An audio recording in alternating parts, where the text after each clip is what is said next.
Bismillahirrahmanirrahim. Assalamualaikum warahmatullahi wabarakatuh. Siswa-siswi paket B LPK Rama ya. Hari ini saya akan bahas tentang matematika ya, dengan sub pelajaran tentang statistika. Statistika adalah salah satu cabang dari ilmu matematika.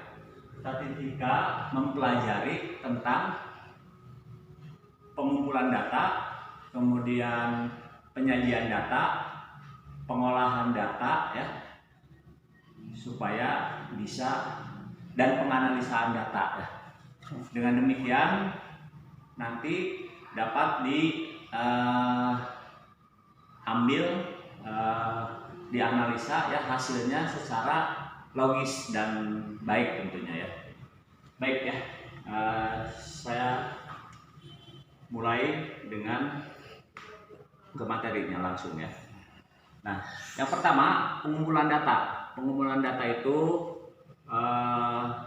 bisa dengan cara mencacah ya, atau mencatat secara langsung.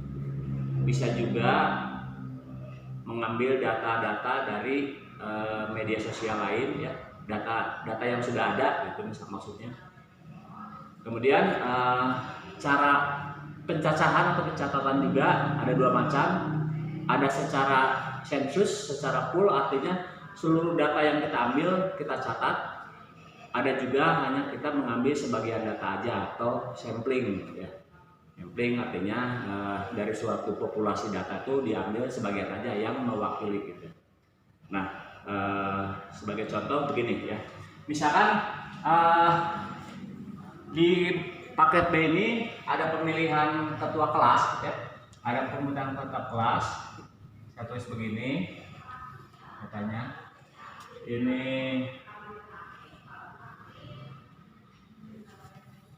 ya, ini nomor. Kan ada 4 kandidat ya, atau 3 kandidat aja lah, 1, 2, 3 ya. Ini misalkan ini yang situ Amir, yang nomor 2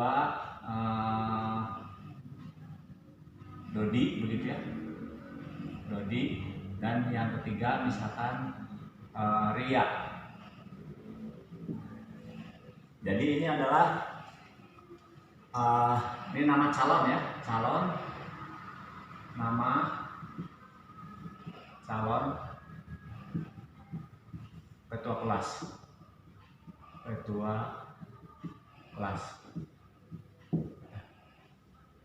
demikian. Nah, ini judulnya calon ketua kelas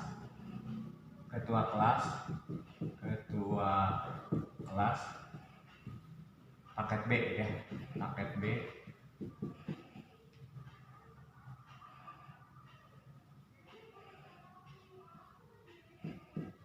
Rama Putra.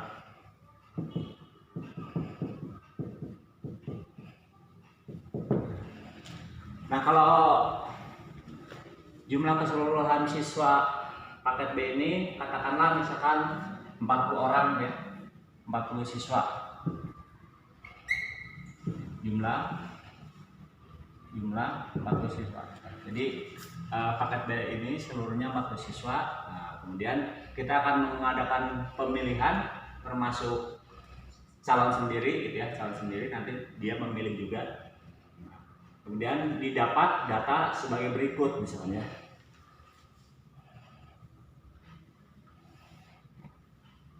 Ini biasanya kalau dalam bentuk tabel ditulis dalam bentuk turus ya.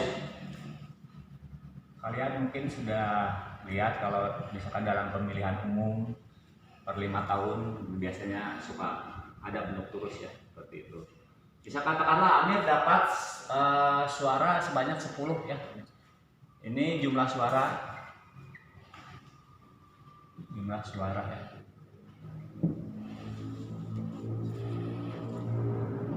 Suara gitu. Ini katakan dapat 10 biasanya. Nah, yang dinamakan turus itu dalam bentuk seperti ini ya. Nah, ini terserah bagaimana ininya, ada yang mau 55, 10, 10, ada yang bentuknya seperti pagatu ini atau bentuknya nanti bisa juga kotak begini. Ya, itu teknis saja. Udah gitu kan ini, maka 10 jumlahnya, frekuensinya nih 10 ya. Dalam bentuk angkanya seperti ini. Misalkan untuk Dodi dapat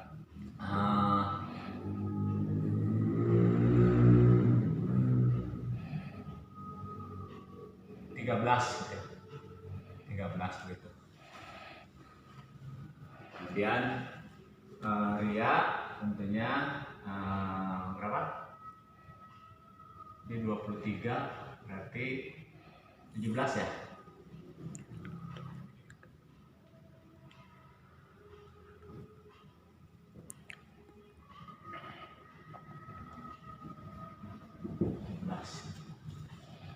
Jadi ini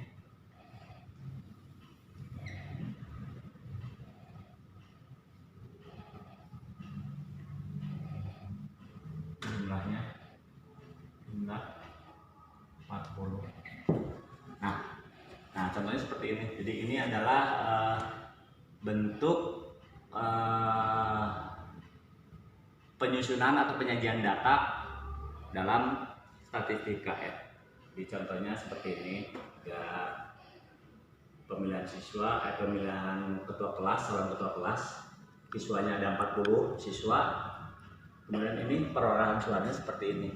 Di kolom pertama, ini kolom pertama, tulis nomor ya, nomor peserta. Di sini kebetulan ada 3 peserta yang mencalonkan, 1, 2, 3, Amir, Dodi, dan Riyad.